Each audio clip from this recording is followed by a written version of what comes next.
নমস্কার, আমি দেব। এখন আমরা ইসলামপুর থেকে বেরোলাম। জাস্ট যেই কারণে ভিডিওটা বানিয়েছি, ইসলামপুর হচ্ছে আমাদের মালদায়, যারা মালদার বাইরে, মালদা বলছি, নর্থ বেঙ্গলে, যারা নর্থ বেঙ্গলের বাইরে তারা ভাবছেন হয়তো ইসলামপুর কথা। আমি এখানে বিধানসভার প্রচারে এসেছিলাম এবং কানাইয়ালাল আল্লাহের জন্য প্রচারে এসেছিলাম। প্রচুর মানুষ ছিল, প্রচুর মানুষ। আমি র্যালি কমপ্লিট করতে পারলাম না, কারণ আমার আরেকটা জায়গায় যাওয়ার কথা, সেখানেও প্রচুর মানুষ অলরেডি দাঁড়িয়ে আছে। তারপর আরেকটা জায়গা যেখানে সভা আছে, ব্যাক টু ব্যাক এত মিটিং বা রোড শো আছে, সেই জন্য বাট মানুষ যেখানে যাচ্ছে সেখানে প্রচুর ভালোবাসা, আশা নিয়ে আসছে আমাকে দেখার জন্য।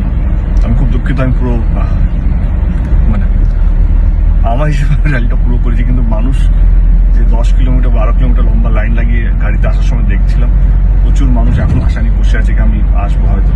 আমি দুঃখিত, আমি ক্ষমা চাইছি কি আমি পুরো র্যালিটা বা আপনাদের কাছে অবধি পৌঁছতে পারলাম না, কিন্তু কথা দিচ্ছি কানাইয়ালাল বাবু জেতার পর আবার আসবো বিজয় মিছিল করার জন্য।